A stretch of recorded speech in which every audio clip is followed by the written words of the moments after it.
So goodbye with okay, thanks, okay, I agree. That does not work at all. So it is invalid. You have no legal basis, and you would be, according to the law, obliged to delete each and every chunk of data. The first point on our to-do list for our clients is like reduce complexity in your tech stack.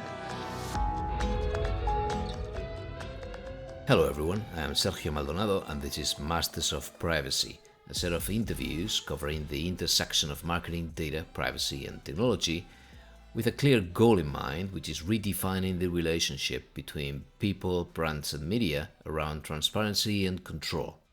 Which is to say, we're aiming for real customer centricity, or if you will, human centricity. We regularly talk to DPOs, CMOs, CDOs and whoever else we find interesting and able to share valuable insights. So we hope you like it. Please do reach out if you have any ideas on future topics or speakers.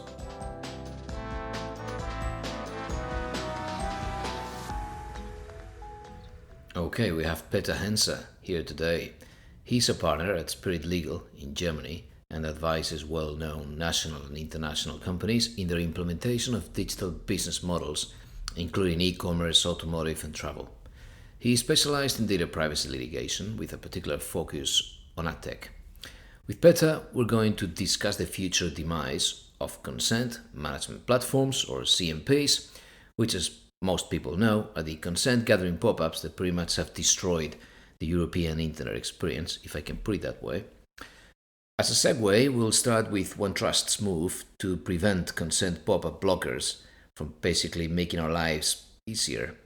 And from there, we'll take it into the future of first-party data and even data clean rooms that are actually clean. Let's get started. So, Peter, thanks for joining us. It's my pleasure. Thank you for inviting me. And look, this is really improvised, but there's been this issue around OneTrust recently filing a patent application trying to circumvent the consent management blocking tools. And I don't know if this is the name for them, but Consent-O-Matic. It's a pretty accurate description, I'd say. Yeah. Okay, well, thank you. So this Consent-O-Matic out of Aarhus University in Denmark. There's now Brave software, the browser, announcing this new feature as part of the browser, where yes, they'll be removing the consent pop-ups and making our lives a bit easier. And of course, as I was pointing out at some point, I did put a lot of time and effort myself. So we developed our own little thing to do exactly the same thing in 2018 because we couldn't stand it and we didn't believe in invalid consent gathered that way. But I'm really eager to hear what you think. What do you think about consent? Thank you. Super complex issue because I've been thinking for the last 30 seconds and where to start, and I'm trying to just start in the middle. So from my perspective, most of all these declarations of consent on the internet, they are totally invalid because there is no information sufficient to make an informed decision about recipients, about the purposes, about the whereabouts of your data, about your rights. We have a different national interpretations. And I'm not just talking about the different member states of the European Union, I'm talking about a global concept of what is consent, what are the minimum requirements for consent. In Germany, for instance, it mainly, like the main points, we call it with the Latin words essentialia. So the essentials of what you're consenting to has to be presented on the first layer. So goodbye with okay, thanks, okay, I agree. That does not work at all. So it is invalid. You have no legal basis and you would be, according to the law, obliged to delete each and every chunk of data processed there or later on. Because it's kind of data laundering, same as money laundering, doesn't get cleaner, just because you let it run through a lot of different hands. Looking at CMPs, the infamous idea that this was GDPR introducing CMPs is like people forgot about the Netherlands and UK and Poland in, say, 2011. When they first tried to implement a privacy directive, they had cookie walls, cookie banners there, because it was driven by the privacy directive. Any access to terminal equipment, end user devices, smart phones, very few smart watches at the time, websites. So fingerprinting, 2014, first guidance by the EDPB on browser fingerprinting. Not much has changed. We have TCP/IP clock skew fingerprinting methods, the different, you know all of that. We have seen many different ways to track and to track devices and make use of it cross-site, cross-device, and cross whatever tracking in order to deliver so-called personalized advertising. And at the beginning of all of that, like with the apple in paradise, there is a CMP. And the moment you have a technology, something that you developed or others developed to circumvent these super annoying pop-ups, because that's what it is. It's an annoying pop-up presenting you with a meager information, but a misleading text about we take your privacy seriously. You could say that's advertising in itself. Such CMP text on the first layer, so might even be subject to a privacy directive per se. But okay, let's not go down that road. But the point is, you have an infrastructure that is not by default legal, like it's not configured in a compliant way, but everyone is relying on it. And now you have this wonderful product that says, okay, I don't care about this prompt asking me to spend time to read dozens of pages. I just want to reject. I do not give consent, and I object to any downstream, later stage 6 have legitimate interest processing. I want to automate that. That's fine, and the law is clear on that part. And also in GDPR we have 21.5, like Article 21, Section 5, that says you have to provide you have to honor do not track requests, like the header or global privacy signals, whatever that is out there currently. And even that, like, controllers do not follow that, do not follow the law at that point. So from my perspective, you are totally well within your rights to use these automated tools. And what OneTrust does, it's an abomination. Yeah, very good. So rewinding a little bit, then, so what happened in the Netherlands, Poland, other countries, at the very outset, is, so you're referring to this as this was the beginning, right, of CMPs. That's where they saw the light. Kind of, less tag management, more of like information pop-ups. Yeah. We're using cookies, click here if you agree or not. Yeah, okay, very good. There's been a journey, right? And it's a little bit like the frog in the boiling water, where we come from the opt-out. We had an opt-out. So in 2002, the first e-privacy, it was opt-out. Then eventually we got to the opt-in, 2009, and then however it became law in different member states. And so coming from the opt-out, of course, it's so hard for little websites and small players to change, right? A little banner that says, well, if you want to opt out, come here and just pray and hope that you can, right? And then move into the opt-in. And then, as you were saying, there's also been disparities across countries. So I remember very well when the Spanish DPA came up with its own guidelines. Of course, eventually it received a slap in the wrist because they were wrong. They were countering the EDPB guidelines by saying that the mere act of browsing was equivalent to giving consent. And those were the guidelines that they had like written in together with IAB, right? Yeah, exactly. In 2018. Yeah, it was funny. Yeah, exactly. Yeah, they were co-branded. So there was that issue. And it's very hard to find CMPs that really respect the guidelines for consent, or that really provide, valid consent, because as you say, it's all about the power of convenience and the power of defaults. Then we're assuming that in the first place, the whole system is built on the assumption that you will go with the flow. Yeah, of course. So now that we have two options, right? So one option is we accept this terrible system. It's like we're letting people sort of ride the power of default through dark patterns, and we call that consent.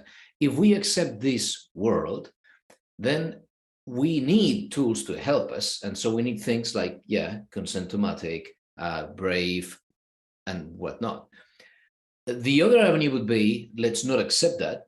Yeah, this is wrong, right? And this shouldn't be valid consent. And do you see a bit of a change in the market with people starting, not just CMPs, but primarily brands and publishers starting to do accept all versus reject all properly? What's your perception? Well, together with 4 of my colleagues, we've been working on EdTech privacy litigation for the last years. So every day when I go to work, those are discussions, the things you mentioned that we have had many times over, out of court, in court, with industry professionals, with consultants everywhere. And I'm not saying across the globe, but like in like a couple of dozen countries there.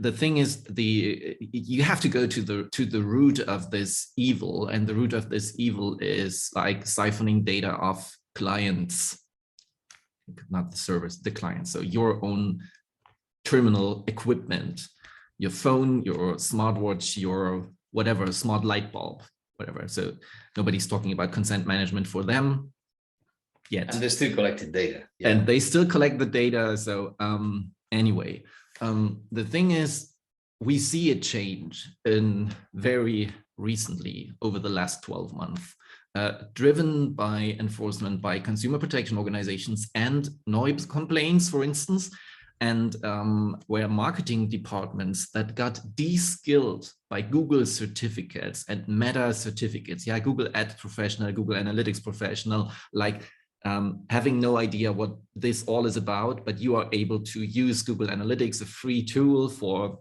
large companies, smaller companies. Everyone's using Universal Analytics, has been using for the last 15 years, not noticing that they had lost during that time the ability to understand data and the need to collect data minimization, and like, what's the purpose that we are collecting data? What we see with our clients, we're representing companies, consulting with them. What we see is that for the first time, they're asking themselves, do we actually need, what have we ever done with all that data? And it's not useful for us. But why is like Google collecting terabytes of data every day on the webs, on the terminal equipment of our customers, knowing more about our customers than we do, and then selling our customers back to us via remarketing or on social media and in YouTube.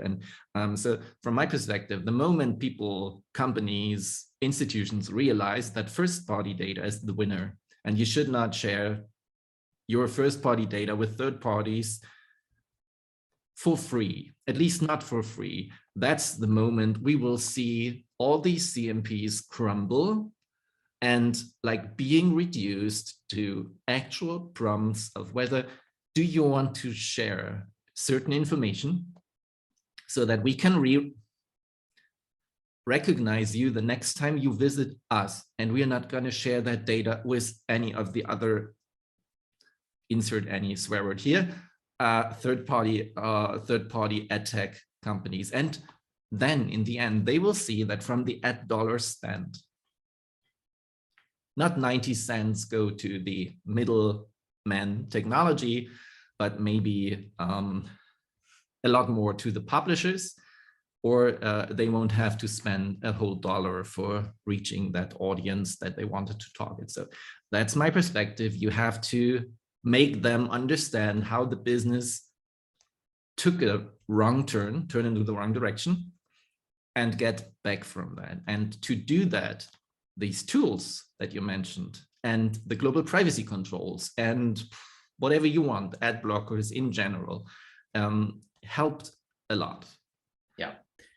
Okay. So then to break it down a little bit, there's, on the one hand, there's the business case that took us here. So you've got all of these companies that were blindly following, going again with the flow themselves, is in the same manner as consumers just simply want to go browsing. Marketers just want to deploy campaigns and they go with whatever, as you were saying. It's even part of basic digital marketing training, where, oh, you will deploy this, and then you go into HubSpot, and then you build this CRM on the cloud, and then you do this remarketing. Lead enrichment, yeah. Yeah. So the business case can also be split between analytics and how you use data to make decisions, because that's also been a big, again, business case, and the one for marketing performance and measuring how much money you spend and what's the real cost of acquiring new customers. And so don't tell that to Twitter, because they want to mix functional analytics and marketing. Yeah, of course. I mean, that both have been sort of converging for a long time. And there's been this, the problem is that now we find ourselves, or we find lawyers asking marketers, why do you need all this data? Marketers not being able to answer that question, funny enough. Yeah, right. Because that was not part of the Google Analytics professional certificate. The more complex the ecosystem that you are trying to feed with your data, the more complex your CMP will become.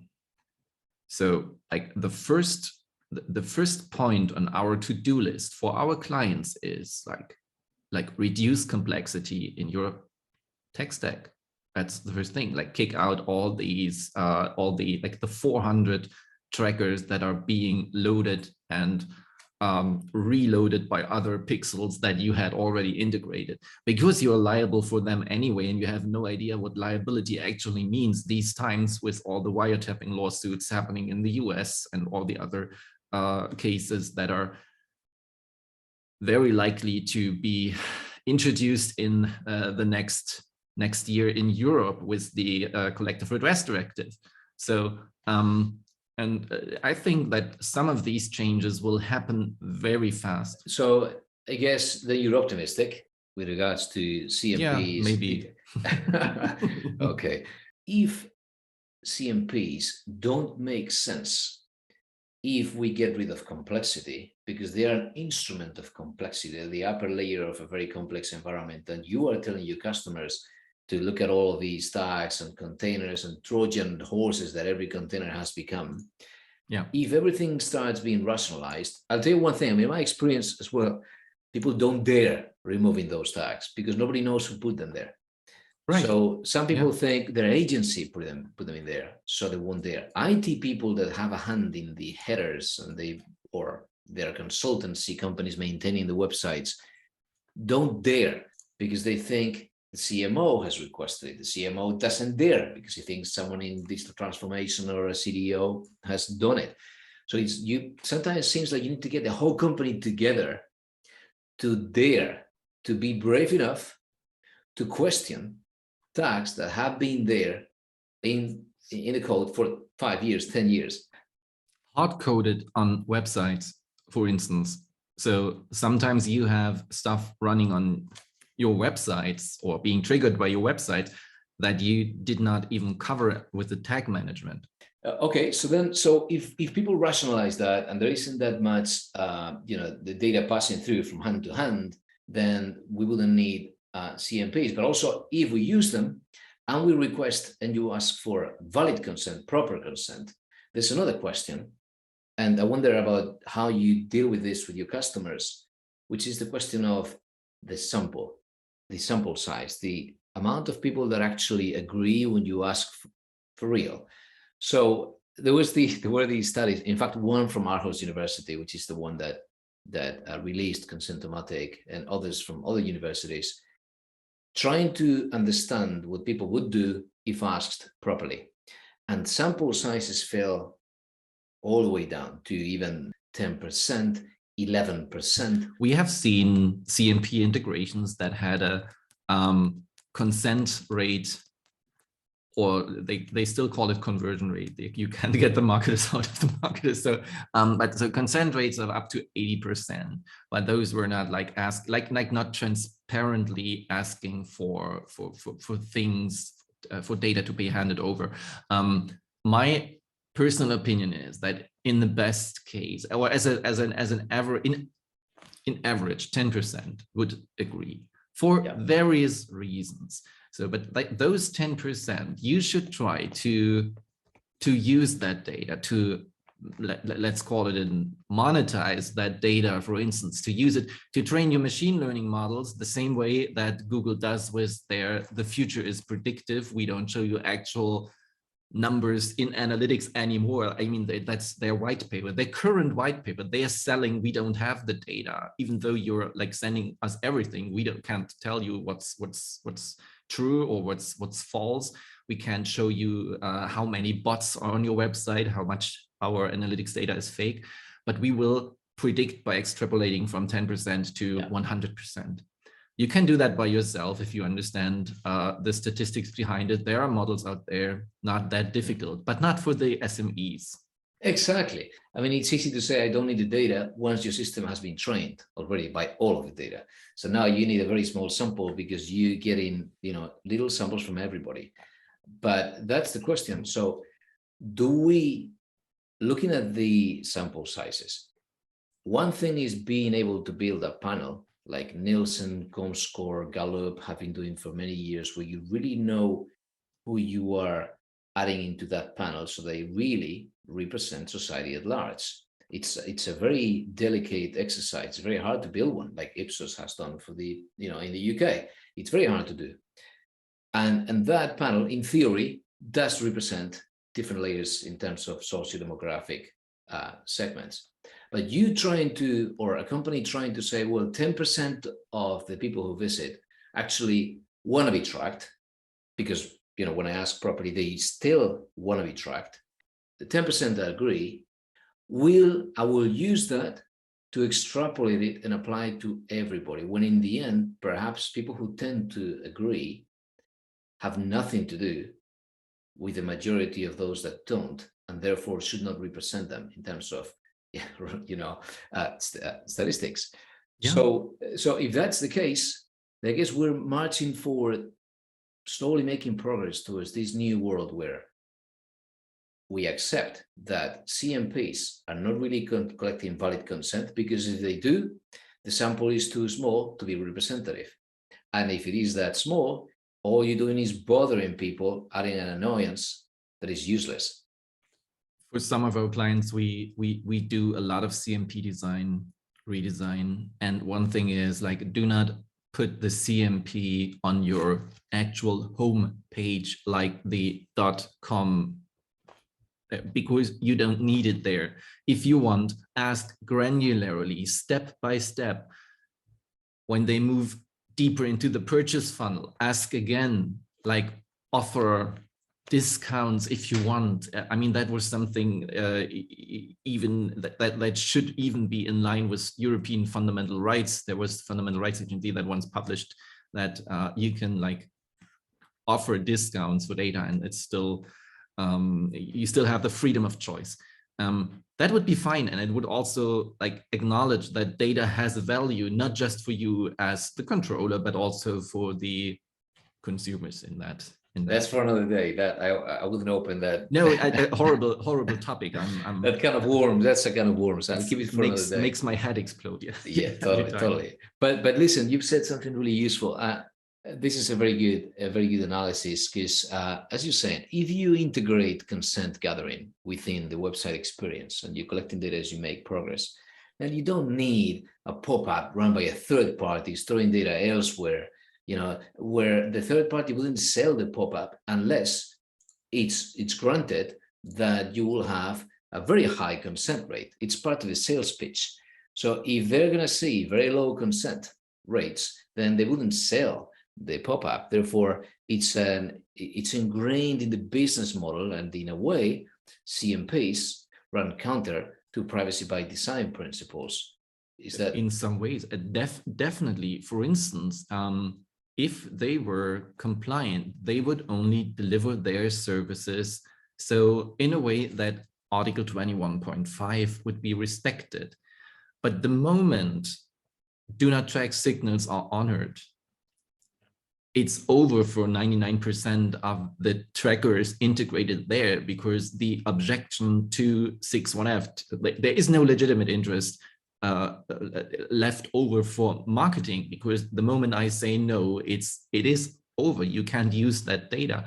And that's also why these CMPs, they have so many flaws. You bring complexity, legal complexity, into an already existing technologically complex situation. And the only thing that you create is a horrible mess of legal and technological collisions on so many levels that, I mean, everyone in this field could write a book without even thinking about it. It's just, you could write a book about all the fuck-ups that happened when people try to integrate tag management, or like the CMP before the tag management works, or how do you integrate the good old problem? How do you integrate the opt-out with Google Analytics pre-GDPR? Like, people messed up horribly. There were 800,000 websites in Europe alone that integrated totally the wrong way. So the opt-out did not work. How many companies today, when you say reject, they will still serve cookies, or worse, they'll do it before they even ask, and then they'll ask you. It's terrible today. And then, of course, as you were saying, legitimate interest. What a joke that is. That legitimate interest shows up as a Peter.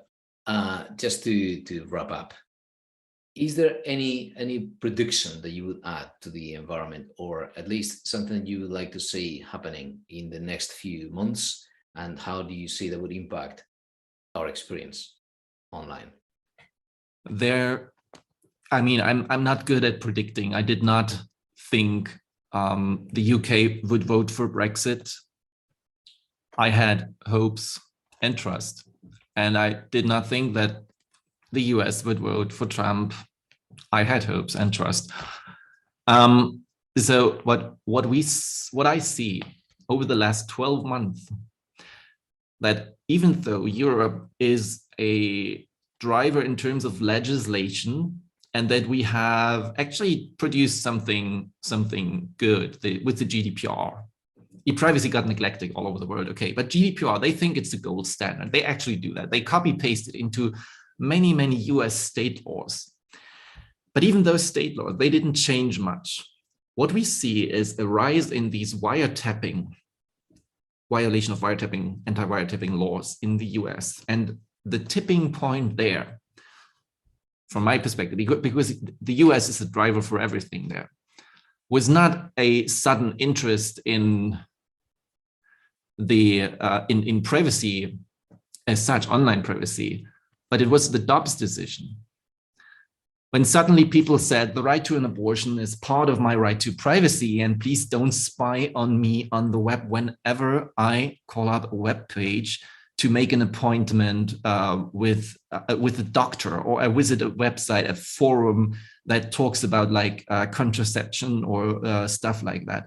And suddenly people thought, okay, that's too far.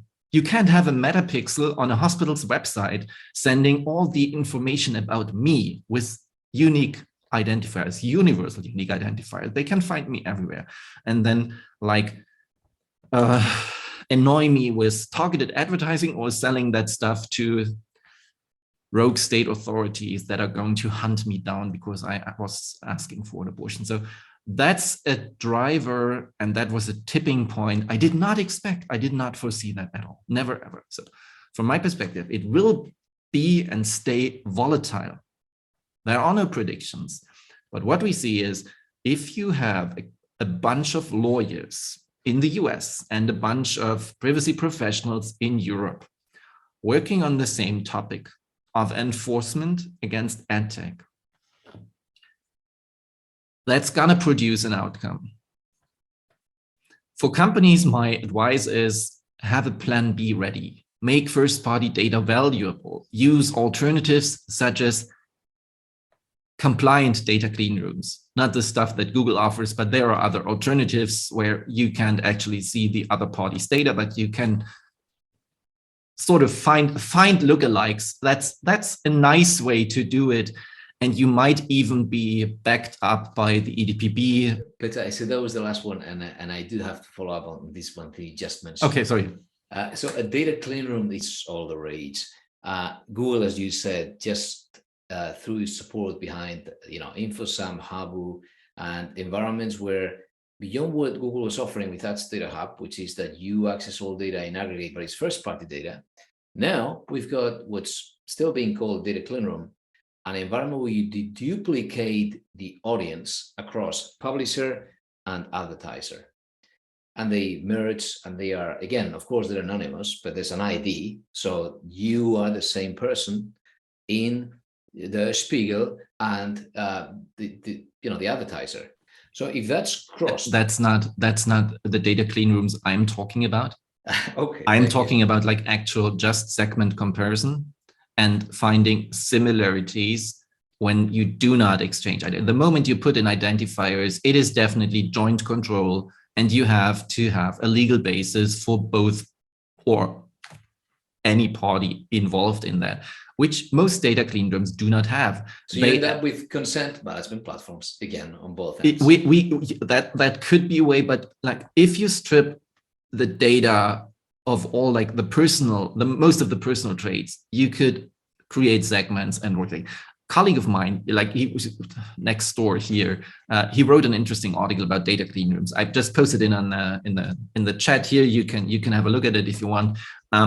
It is a concept that even DPA said, okay, that could work if you honor your obligations under the contract. It's like you have a trust, maybe a kind of a trust, and you have two parties exchanging data, and the trusted party is a processor and like really does not let data through from the one side to the other side and vice versa. That could work. It's an alternative. And again, even though we need data, everyone says no idea. I think we need water and we need fresh air, but okay, people say we need data. But the users, the consumers, will notice that companies make a lot of money from their data, and that won't go well for, let's say, the next decade without compensating consumers, at least for using their data. So there will be a big political pressure on companies just stealing that type of data, using it for commercial purposes and not giving you back a cent. Peter, thank you very much. Thank you. Thank you.